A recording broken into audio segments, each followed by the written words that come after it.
이번 주 영업용 번호판 시세는 개인 영달의 경우에는 2,900, 개별 화물의 경우에는 2,650 이전료 별도에 판매되고 있습니다. 자주 하는 이야기인데 영업용 넘버를 구입할 때는 넘버값이 싼 것만 보고 결정을 하는 것이 아니라 내가 원하는 차에 영업용 넘버를 부착할 때까지의 총 비용, 그리고 자동차 보험료 등 별도 부담할 항목이 어떤 것이 있는가를 확인한 후 결정해야 합니다. 그리고 또 하나, 영업용 딜러가 업무를 어디까지 해주는가, 즉 원하는 차에 영업용 넘버를 부착해 주는 것까지인가, 아니면 사업자 등록증 발급까지 함께 하는가, 또는 사업자 등록증을 발급한 후 신차의 경우에는 부가세를 환급할 수 있는 서류까지 다 꾸며주고 또 화물복지카드 신청 서류까지 다 꾸며서 주는지, 이런 것까지 확인한 후에 딜러를 결정하는 거지 마실 것입니다. 또 하나, 미래에 대한 이야기는 조금 애매한 이야기일 수밖에 없는데 영업용 딜러를 선택할 때 나중에 AS 문제, 즉 주소 변경으로 인한 주사무소 변경 시 안내를 잘 할 것인가, 또는 다른 차로 영업용 번호판 옮길 때 친절하게 답변해 줄 수 있는 사람인가 등을 어느 정도 감으로라도 확인을 하고 딜러를 선택하는 것이 맞을 것입니다. 이번 시간에는 판매 가능한 전기차 남바에 대한 이야기를 하려고 합니다.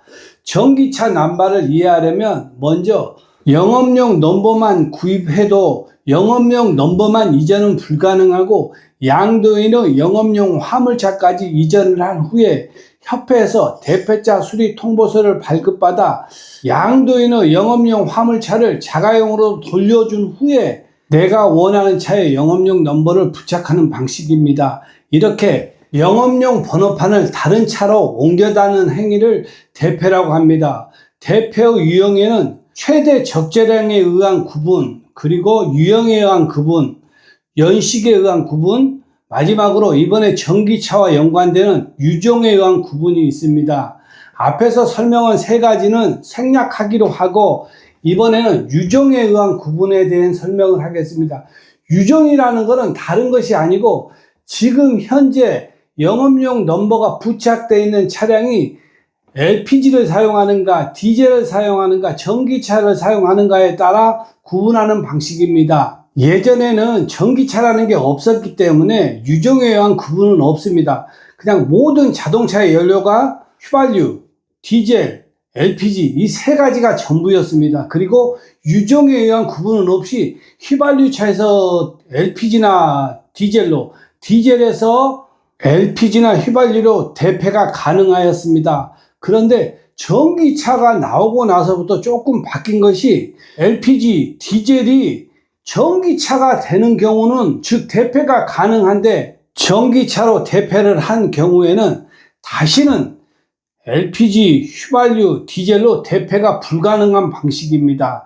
따라서 전기차에 넘버를 달았다고 하면은 우리는 그것을 판매 가능한 전기차 남바라고 합니다. 판매 가능한 전기차 남바라고 하였으니 판매 불가능한 전기차 남바도 있어야 할 것입니다. 판매 불가능한 전기차 남바는 몇 해 전에 전기차 남바를 공급해 준 적이 있습니다. 그때 전기차를 구입해서 남바를 신청해서 받은 경우에는 다른 사람에게 이전이 불가능한 판매 불가능한 전기차 남바인 것입니다. 즉 판매 가능한 전기차 남바는 처음에 디젤이나 LPG 등에서 전기차로 대패를 해서 전기차 남바가 된 경우에는 판매 가능한 전기차 남바이고, 처음부터 전기차로 남바를 공급받은 경우에는 판매 불가능한 전기차 남바가 되는 것입니다. 판매 불가능한 전기차 남바를 판매하기를 원하는 분들도 가끔 전화가 오는데 그거는 팔 수가 없는 남바입니다.